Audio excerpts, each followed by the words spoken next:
Assalamualaikum warahmatullahi wabarakatuh.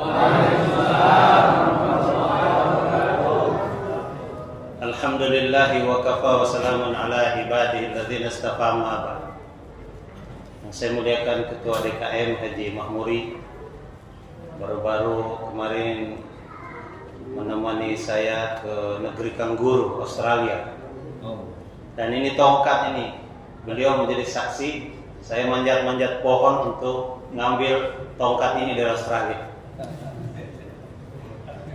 Yang saya muliakan ada guru kita Haji Mukti, Haji Kirman, Haji Sedikin, Ustaz Sedikin, dan ada hadir Pak RW, Pak RT 1, RT 2, RT 3, dan yang ganteng-ganteng ini para pemuda harapan pemudi. Iya. Dan ibu-ibu majelis taklim yang cantik-cantik soleha, dicintai oleh suaminya masing-masing, yang belum punya suami agar segera diberikan suami. Kencang banget itu aminnya.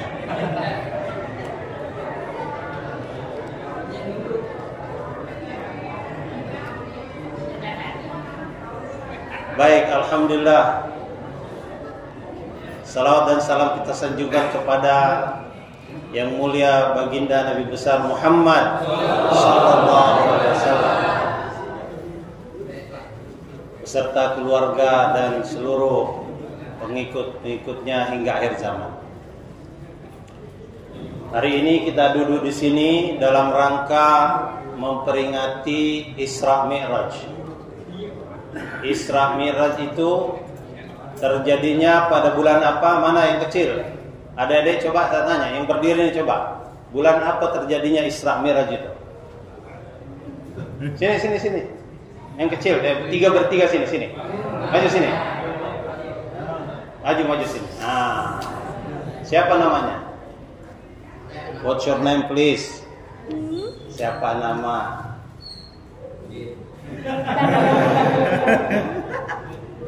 Namanya siapa? Ada yang lain yang punya nama? Ini saya terlalu panjang namanya, saya tidak paham. Ayo, bulan apa terjadinya Isra Mi'raj? Ayo, yang kecil. Mana yang kecil lagi?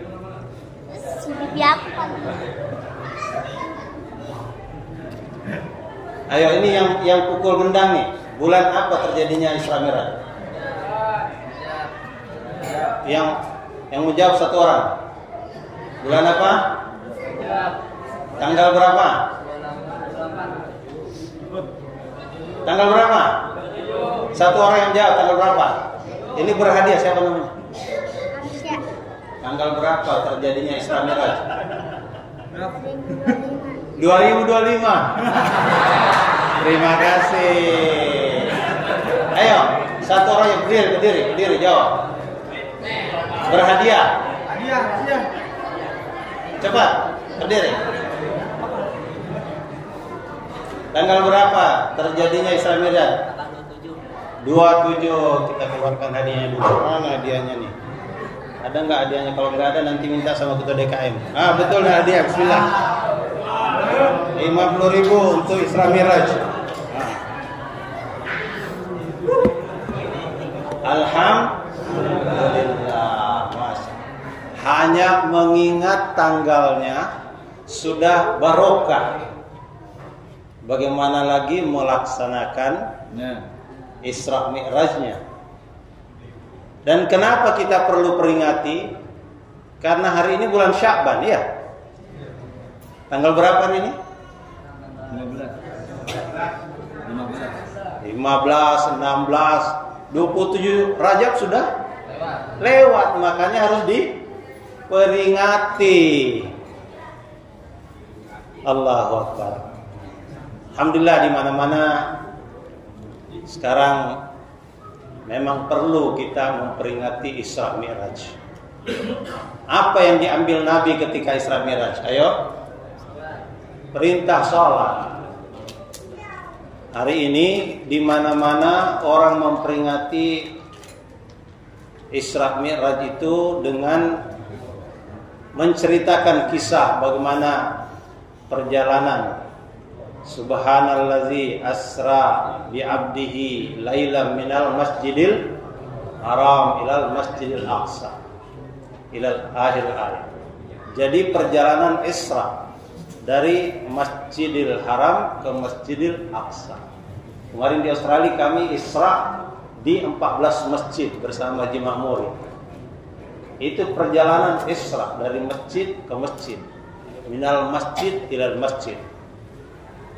Dan begitu juga pada peringatan Isra Mi'raj senantiasa disampaikan bagaimana kisah perjalanan Nabi bertemu dengan kafilah dagang, kemudian bagaimana sholat di Masjidil Aqsa, di belakangnya para anbiya, para nabi-nabi menjadi makmum, bagaimana kemudian naik ke langit pertama, langit kedua, langit ketiga. Begitulah setiap tahun kita memperingati Isra Mi'raj, kisahnya seperti ini.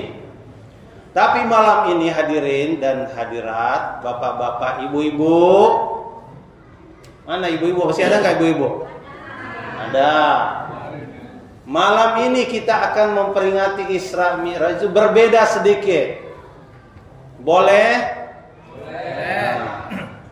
Kita akan memperingati Isra Mi'raj, temanya tadi disampaikan oleh Ketua DKM, dengan peringatan Isra Mi'raj kita makmurkan masjid-masjid Allah. Coba diulangi sama-sama. Dengan peringatan Isra Mi'raj kita makmurkan masjid-masjid Allah. Itu maksudnya apa memakmurkan masjid? Itu yang penting kita ketahui. Kalau sekedar memakmurkan masjid, pukul-pukul gendang, sediakan pisang, anggur, apalagi ada lemper, jeruk, ada duku Palembang, ada kue Bugis. Tidak cukup itu. Maksud kita memperingati Isra Mi'raj, memakmurkan masjid, adalah agar Allah Ta'ala berikan kita kesejahteraan dan kebahagiaan. Setuju? Sejahtera itu bisa dicapai orang-orang tidak beriman. Di Australia itu Haji Makmuri lihat bagaimana rumah-rumah besar, jalan-jalan lebar, mobil-mobil mewah, dan semua orang kelihatannya kaya raya Australia. Saya bilang sama Haji Makmuri, kita harus kirim surat kepada Perdana Menteri Australia supaya kekayaan orang Australia ini jangan hanya sampai di dunia. Kita ingin dia kaya dalam kubur, dia kaya di padang mahsyar, dia kaya nanti di dalam surga. Maka saya memberanikan diri menulis surat kepada Perdana Menteri. Wahai Tuan Perdana Menteri, Tuan telah bekerja keras sehingga penduduk Australia ini sejahtera. Dan saya mengusulkan agar kesejahteraan ini, kekayaan ini berkekalan. Jangan hanya 60-70 tahun. Saya minta waktu 30 menit saja untuk bertemu Tuan Perdana Menteri untuk menyampaikan satu konsep yang akan membuat rakyat Australia sejahtera dan kaya selama-lamanya. Kita kirim ke email Perdana Menteri. Nunggu sehari, 2 hari, 3 hari, 5 hari, sampai 40 hari nunggu nggak dijawab-jawab suratnya.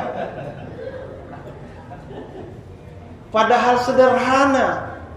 Kalau ingin kaya selama-lamanya, maka ucapkan la ilaha illallah Muhammadur Rasulullah. Itulah yang akan membuat penduduk Australia, penduduk Amerika, penduduk Eropa, penduduk kota bumi, penduduk pasar kemis akan kaya selama-lamanya. La ilaha illallah. sayangnya tidak dijawab. Mungkin satu hari akan dijawab. Paling tidak nanti dia akan menyesal dalam kubur. Kenapa nih Haji Said tempo hari tidak dijawab suratnya? Baik. Hadirin dan hadirat, jamaah masjid Baitul Ibad yang dirahmati Allah Subhanahu wa taala. Maksud kita makmurkan masjid itu adalah agar Allah Ta'ala berikan kesejahteraan dan kebahagiaan. Kalau sekedar sejahtera, orang tidak beriman juga bisa sejahtera. Kalau cukup sandang pangan, kemudian makannya 4 sehat 5 sempurna, itu sudah sejahtera. Tapi belum tentu bahagia. Belum tentu bahagia. Banyak orang kaya bunuh diri, duit banyak, mobil berderet, loncat dari apartemen, mati, padahal sejahtera. Jadi tidak cukup sejahtera, tapi perlu bahagia. Nah, bahagia itu letaknya di mana? Allah Subhanahu wa taala telah menetapkan bahwa kejayaan, kebahagiaan, kesuksesan manusia ini hanya dalam amal agama yang sempurna. Dan itulah yang membuat Gus Imam dari Semarang jauh-jauh, ada Buya Abbas juga dari Cipayung, datang jauh-jauh dari sini. Ada yang baru masuk Islam nih kawan kita, Masya Allah, dosanya belum banyak, baru 3 minggu masuk Islam. Boleh kita minta doa sama beliau. Orang yang masuk Islam itu dosanya langsung dihapuskan oleh Allah, mulai dari nol. Kalau komputer itu di reset, jadi di start ulang. Bagus, ini kita minta doa sama beliau. Hadirin yang mulia, jadi maksud kita ini berkumpul di sini agar kita dapat mengetahui apa maksud Allah Subhanahu wa taala memerintahkan kita sholat. Dalam setiap azan itu ada panggilan hayya 'alas sholat. Sesudah hayya 'alas sholat apa? Hayya 'alal falah. Mari sholat, mari kepada kemenangan, kebahagiaan, ketentraman, kesuksesan, kejayaan. Itu maksudnya. Sholat ini mendatangkan kebahagiaan, ketenangan, kesuksesan, kemenangan, kelapangan. Ini maksud sholat. Dulu sahabat sebelum kenal dengan yang namanya iman, belum kenal namanya sholat, mereka ini hidupnya dalam kegelapan, dalam kejahilan. Zamannya juga disebut zaman jahiliyah. Tidak beradab. Tidak tahu adab kepada orang tua, tidak tahu adab kepada anak, tidak tahu adab kepada istri, tidak tahu adab kepada suami, tidak tahu adab kepada mantu, tidak tahu adab kepada mertua. Ada kambing lewat, dikira kambingnya juga. Ada unta lewat, dikira untanya dia juga. Kadang bini orang lewat, dikira bini dia juga. Itu jahil. Tidak ada kasih sayang. Mereka bunuh-bunuhan, miskin. Ini keadaan sahabat. Tapi setelah datang Nabi mengajak mereka kepada iman, mengajak mereka sholat, berubah kehidupan mereka. Berubah kehidupan mereka. Nabi datang membawa sholat kepada mereka, sangat gembira.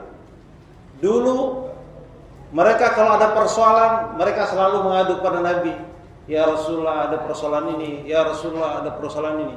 Tapi ketika sholat datang, mereka gembira. Mereka bisa langsung mengadu direct kepada Allah Subhanahu wa taala. Ini sahabat. Sehingga datangnya sholat ini membuat mereka begitu senang, begitu gembira. Sehingga mereka tidak perlu repot datang kepada Nabi, mengetuk pintu rumah Nabi atau mendatangi Nabi di masjid. Mereka bisa langsung menghadap kepada Allah Subhanahu wa taala. Bentang sajadah, takbir Allahu Akbar sampai mereka kepada Allah. Berubah kehidupan mereka. Apa yang terjadi? Itu ada namanya Haji Cece Firdaus di Masjid Kebon Jeruk. Sering menyampaikan kepada kita. Ketika sahabat sampai pada masa pemerintahan Sayyidina Umar bin Khattab, datang kekayaan dari Rum dan Parsi sebanyak 3 miliar dinar. 1 dinar ada yang tahu? 1 dinar itu 4,25 gram emas. Kalau di Serpong emas itu 1 gram harganya 1 juta. Kalau di Pasar Kemis berapa? Ada yang jualan emas di sini? Emas Jawa. Jadi 4,25 gram, kasih diskon sedikit. 1 dinar itu lebih kurang 4 juta rupiah. 4 juta kali 3 miliar sama dengan 12.000 triliun. Itu 12.000 triliun bukan uang sedikit. Mas Imam nih, yang suka pegang duit triliun-triliunan itu, 12.000 triliun itu bukan uang sedikit. Saya dengar utang NKRI hanya 8.000 triliun. Itu kalau pinjam uang sahabat 8.000 masih sisa mereka 4.000 triliun. Jadi uang sedikit bagi mereka. Hadirin yang mulia, jumlah sahabat itu lebih kurang 124.000 yang kita ketahui. Kalau uang 12.000 triliun ini dibagi kepada 124.000 jumlah sahabat, setiap satu kepala dapat jatah 96,7 miliar. Banyak gak tuh 96,7 miliar? Satu kepala nih, satu kepala 96,7 miliar.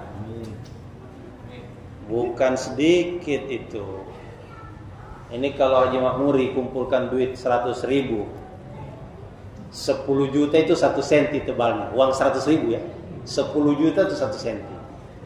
100 juta 10 senti. 1 miliar 1 meter. Kalau 96,7 miliar sama dengan 96,7 meter. Tumpukan uang 100.000. Monas itu tingginya 115 meter. Kira-kira beda berapa meter itu dengan Monas?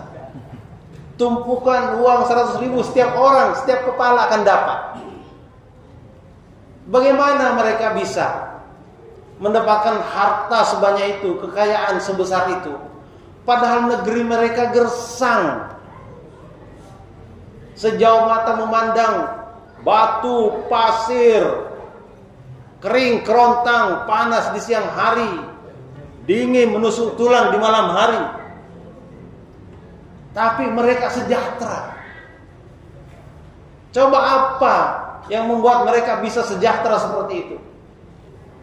Negeri kita ini gunungnya besar. Di dalam gunung ada emas, ada minyak, ada batu bara, ada intan berlian, lautan luas, ada ikan besar-besar, ada mutiara di dasarnya. Tetapi kenapa negeri kita tidak sejahtera? Apa yang salah kira-kira? Kata Haji Helmi Hasan, Gubernur Bengkulu, dia bilang karena gunung didaki, lautan diseberangi, masjid dilewati. Kita cuek terhadap panggilan azan. Sahabat kalau sudah azan terdengar, Allahu Akbar, Allahu Akbar, yang nyangkul segera tinggalkan kebunnya, yang dagang segera tinggalkan tokonya, yang ngantor segera tinggalkan bedanya. Berbondong-bondong mereka ke masjid memenuhi panggilan Allah Subhanahu wa taala. Surplus kehidupan mereka. Kita nih azan berkumandang, yang nyangkul tetap nyangkul, yang dagang tetap dagang, yang ngantor tetap ngantor. Bukan surplus kehidupan, hutang yang datang hadirin. 8.000 triliun itu bukan sedikit. Saya dengar kata Menteri Keuangan, satu kepala orang Indonesia menanggung hutang 20 juta rupiah. Bayi baru lahir 20 juta. Engkongnya mau mati meninggalkan hutang 20 juta. Ya Allah, bahaya besar. Nabi nggak mau sholatkan orang yang punya hutang. Bahaya. Maka hadirin yang mulia, kita memperingati Isra Mi'raj ini agar kita mau mengikuti bagaimana kehidupan sahabat, berubah kehidupan mereka dari jahil menjadi alim, dari degil menjadi beradab, dari musuhan menjadi kasih sayang, dari perang menjadi damai, dari miskin menjadi kaya raya. Apa yang membuat mereka berkah dalam kehidupannya? Karena mereka makmurkan masjid. Allah janjikan, walau anna ahlal qura amanu wattaqau lafatahna alaihim barakatim minas samai wal ard. Satu kampung nih, satu kota, satu negara, kalau mereka ini beriman dan bertakwa kepada Allah Subhanahu wa taala, maka Allah akan bukakan keberkahan dari langit dan bumi. Apa bukti satu kampung nih orangnya beriman dan bertakwa, masjidnya makmur? Itulah tandanya orang kampung beriman dan bertakwa. Ada seorang sahabat datang kepada Nabi mengadu, ya Rasulullah, anak krismon ini mungkin susah kalau sekarang ini listrik udah bunyi tit tit tit, belum ada uang untuk beli pulsa listrik. Datang mengadu kepada Rasulullah, mungkin anaknya mau bayar pondok, itu nggak ada uangnya, belum ngumpul duitnya. Datang mengadu, pokoknya krismon. Datang kepada Rasulullah. Apa yang dilakukan Rasulullah? Apa Rasulullah berikan modal? Ini kamu dagang di pasar. Apa Rasulullah berikan bibit? Ini kamu tanam di kebun. Apa Rasulullah berikan kambing? Ini kamu ternak di padang rumput? Tidak. Rasulullah bacakan ayat, wa'mur ahlaka bis-shalah, perintahkan keluargamu sholat. Jadi solusi masalah ekonomi adalah sholat. Nah sekarang kita mau selesai masalah ekonomi kita, tapi ada masjid lebih banyak tiangnya daripada orang sholatnya. Bagaimana mau hidup sejahtera? Hadirin yang mulia, amalan sholat ini berhubungan dengan rizki. Dalam surat Az-Zariyat Allah Ta'ala memberikan pengumuman, wa fis samai rizqukum wa ma tu'adun. Di langit aku meletakkan rezeki kamu. Siapa yang meletakkan rezeki di langit? Allah. Suka-suka Allah mau taruh di mana? Tapi beruntung dikasih tahu kita alamatnya. Allah meletakkan rezeki di langit. Yang membuat kita susah karena barang itu ditaruh di langit, kita sibuk mencarinya di bumi. Capek. Barang itu ada di atas, sibuk mencarinya di bawah. Tapi kita beruntung, kita dikasih kendaraan untuk naik ke langit. Kita dikasih tangga untuk naik ke langit, eskalator untuk naik ke langit, lift untuk naik ke langit, roket untuk naik ke langit. Namanya sholat. As-sholatu mi'rajul mu'minin. Sholat ini mi'rajnya orang beriman. Inilah yang kita peringati malam ini, mi'rajnya orang beriman.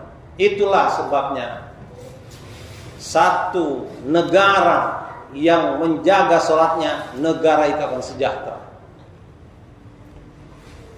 Satu provinsi menjaga sholatnya, maka provinsi itu akan sejahtera. satu kabupaten, satu kecamatan, satu kelurahan, satu RW, satu RT, satu rumah tangga, satu orang menjaga sholatnya, maka dia akan sejahtera. Falyabudu rabb hadzal bait, sembahlah Rabb daripada rumah ini, makmurkan rumah Allah Ta'ala, allazi at'amahum min ju' wa amanahum min khauf. Dialah yang memberikan makan, menghilangkan lapar. Artinya dia memberikan kesejahteraan. Wa amanahum min khauf. Dia memberikan keamanan, menghilangkan ketakutan. Kesejahteraan dan keamanan. Prosperity and security. Dengan makmurkan masjid. Berapa tahun yang lalu saya di Brunei, Masya Allah, di Brunei itu Pak. Selama sebulan saya di Brunei, nggak pernah mendengar bunyi klakson, tet, nggak ada bunyi-bunyi kayak tit, nggak ada. Nggak ada bunyi-bunyi klakson. Orang driving itu lembut. Ini di Brunei.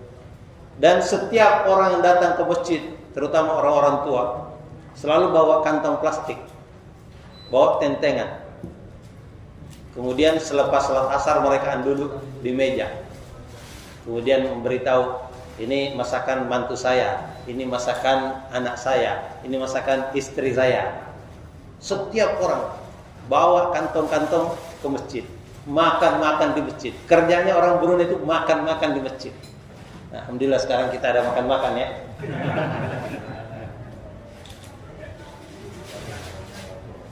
Kalau ingin masjid kita sama dengan masjid Nabi, harus ada makanan di masjid. Itu ada Sayyidina Abu Bakar datang ke masjid. Kemudian menyusul Sayyidina Umar. Dia lihat Sayyidina Abu Bakar ada di masjid. Wahai Abu Bakar, ngapain di sini? Aku lapar, Mar. Nah, kamu sendiri ngapain di sini? Sama, aku juga lapar. Jadi itulah sahabat. Kalau mereka lapar, mereka kemana? Ke masjid. Kalau orang pasar Kemis kemana, Ji? Ke pasar. Bedanya sahabat dengan orang pasar Kemis.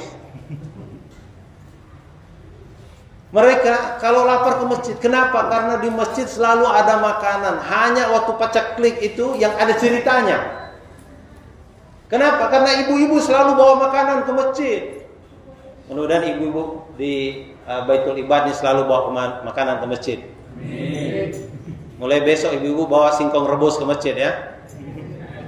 Satu ulama saya dengar Bu katakan, satu suap makanan dimakan oleh tamu itu pahalanya haji dan umroh yang sempurna. Saya ulangi, mungkin tidak dengar. Satu suap makanan yang dimakan oleh tamu, pahalanya haji dan umroh yang sempurna. Yang di masjid ini bukan tamu ketua DKM, bukan tamu marbot, bukan tamu ustadz, bukan tamu khotib. Tamu siapa? Allah. Tamu Allah. Orang memuliakan tamu presiden saja akan dimuliakan oleh presiden. Orang memuliakan tamu gubernur pasti akan dimuliakan oleh Pak Gubernur. Orang memuliakan tamu bupati, pasti Pak Bupati akan muliakan. Siapa orang yang memuliakan tamu Allah, pasti Allah akan muliakan dia. Yang datang ke masjid ini adalah tamu Allah. Datanglah Rasulullah. Ini dia lihat ada Sayyidina Umar, Abu Bakar. Ngapain kalian di sini? Lapar ya Rasulullah. Nah, Rasulullah sudah tahu hari itu tidak ada yang bawa makanan. Ayo kita ke rumah Abu Ayyub Al-Ansari. Maka mereka bertiga datang ke rumah Abu Ayyub Al-Ansari. Datang ke rumah Abu Ayyub, ini orang Ansor. Orang Ansor itu punya kebun. Lain dengan orang Muhajirin dari Mekah. Tapi orang Ansor punya kebun. Tidak ada suaminya, dia pergi ke kebun. Kata istrinya, tunggu Rasulullah, saya panggil suami saya. Maka datang ke kebun. Wahai suamiku, ada tamu di rumah. Siapa? Rasulullah, Abu Bakar, Umar. Nah, sebentar. saya akan panjat kurma. Jadi Abu Ayyub Al-Ansari langsung panjat kurma. Jadi itulah sunnahnya sahabat, kalau datang tamu langsung manjat pohon. Nah, kalau orang-orang Baitul Ibad ini, kalau ada tamu, pohon apa yang bisa dipanjat di sini? Masih ada pohon kecapi di sini. Boleh panjat pohon kecapi. Bapak-bapaknya manjat, jangan ibu-ibu. Ibu-ibu bikin pisang goreng boleh, singkong rebus boleh. Manjat Abu Ayyub Al-Ansari ditebang satu tanda, dibawa kepada Rasulullah, ya Rasulullah, silahkan. Kata Rasulullah, ini ada yang mentah, ada yang mengkal, ada yang matang. Kenapa kamu ngambil seperti ini? Kata Abu Ayyub Al-Ansari, aku ingin kau memilih yang paling kau sukai, ya Rasulullah. Dan sebentar saya akan ke belakang. Kemana Abu Ayyub? Ke belakang, ke kandang kambing. Ngapain dia? Motong kambing. Dimasakkan oleh istrinya, dihidangkan kepada Rasulullah.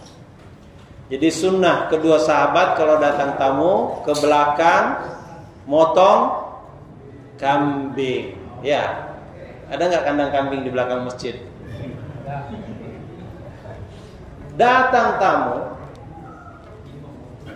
potong kambing, itu adalah kehidupan ahli surga, sahabat radhiyallahu anhu. Hari ini kadang-kadang kita tidak pandai menerima tamu. Padahal dulu sahabat ada yang menangis terseduh-seduh. Ditanya, kenapa kau menangis? Sudah 7 hari tidak ada tamu datang ke rumah saya. Sahabat tidak datang tamu ke rumahnya menangis. Karena dia paham tamu datang membawa berkah. Kepergian tamu membawa dosa-dosa tuan rumah. Itu hebatnya tamu. Kalau tamu datang bawa rahmat, dan kalau dia makan dari rumah kita, dia tidak akan makan rezeki tuan rumah, tidak bisa. Rezeki ini tidak bisa tertukar. Di Australia kemarin kami makan kurma sukari. Ada yang tahu kurma sukari ini pohonnya tumbuh di mana? Ibu-ibu ada yang tahu? Tumbuh di Madinah. Haji Mahmuri pergi ke Australia. Itu kurma dari Madinah. Naik apa kira-kira? Naik getek ke Australia. Ngejar-ngejar itu kurma sukari. Tidak ke Indonesia, dia tahu ini Haji Mahmuri ada di Australia. Itu bisa sebenarnya dia terbang ke Amerika, bisa ke Eropa, bisa ke Afrika. Tapi dia pergi ke Australia karena di dalam kurma itu ada rezeki, tertulis namanya Haji Mahmuri dari Pasar Kemis.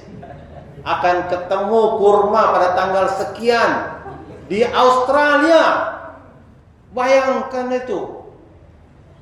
Maka kata Syekh Abdul Qadir Jilani, usaha kamu mencari rezeki dibandingkan usaha rezeki mencari kamu tidak ada apa-apanya.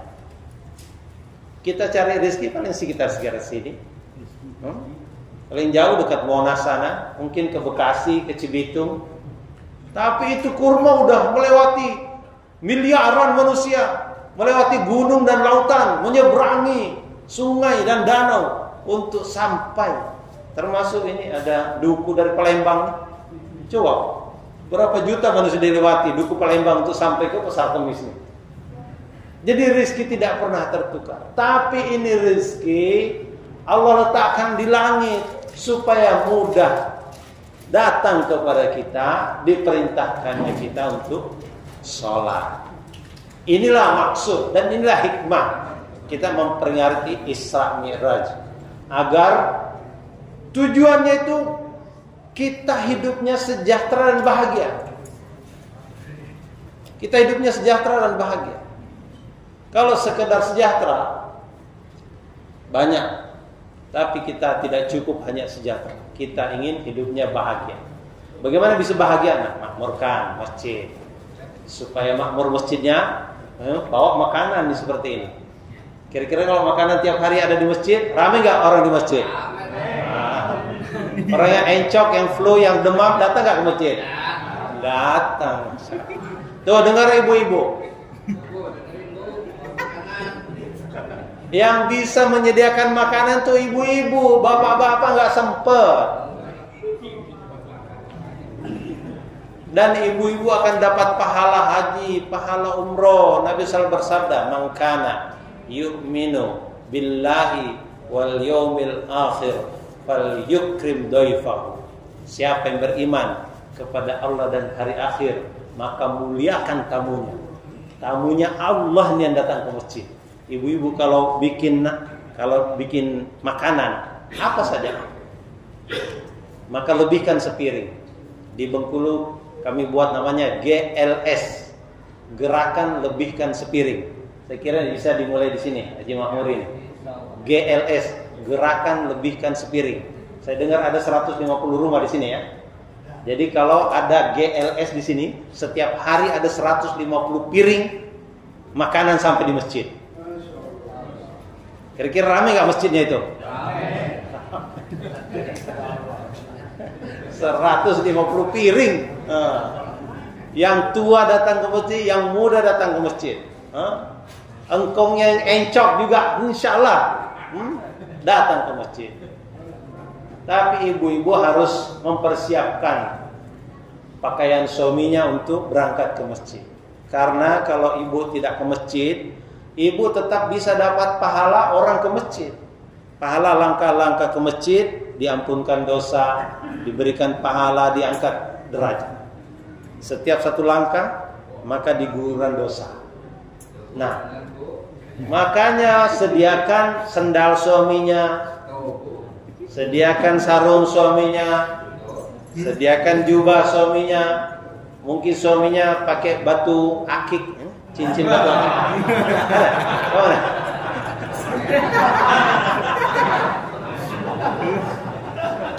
Itu batu akiknya sudah digosok, ya kan? Mungkin juga pakai gigi palsu, ya. Gigi palsunya udah disikat, ya kan? Nah. Jadi siapkan semua, maka ibu-ibu dapat pahala. Suaminya berangkat ke masjid, ketemu orang, bicara dakwah, bicara kebesaran Allah, maka semua dakwah suaminya akan mengalir ke catatan ibu di rumah. Walaupun ibu sedang masak, sedang mencuci, tapi pahala baca Quran, pahala silaturahmi ibu dapatkan di rumah. Amin. Dengar ibu-ibu ya. Jadi inilah pentingnya kita memperingati Isra Mi'raj untuk makmurkan masjid, supaya ketika makmur masjid Allah bukakan keberkahan dari langit dan bumi. Amin. Sehingga Allah berikan kepada kita kesejahteraan dan kebahagiaan. Sejahtera, bahagia. Insyaallah. Insyaallah. Sejahtera, bahagia. Udah sejahtera, bahagia ini saja. Dengan apa? Makmurkan masjid. 3 kata ini saja bawa pulang, bapak bawa pulang, dan insyaallah yang ada sekarang ini subuh nanti semuanya harus ada di sini sholat berjamaah. Dan tidak cukup, harus ngajak 1 orang. Sekarang ada berapa? Ada 100 orang.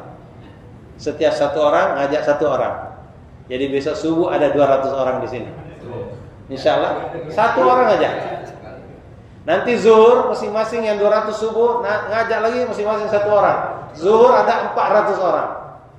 Nanti asar 800 orang. Nanti maghrib 1600 orang. Subhanallah, dalam sehari enggak muat masjid kita.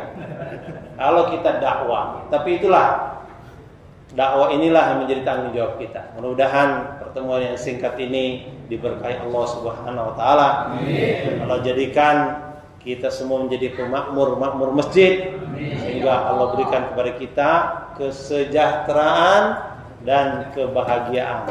Bukan satu masjid, tapi masjid-masjid di seluruh dunia insyaallah. Subhanallah bihamdihi, subhanakallah bihamdika, asyhadu an la ilaha illa anta, astaghfiruka wa atubu ilaik. Mohon maaf. Assalamualaikum warahmatullahi wabarakatuh.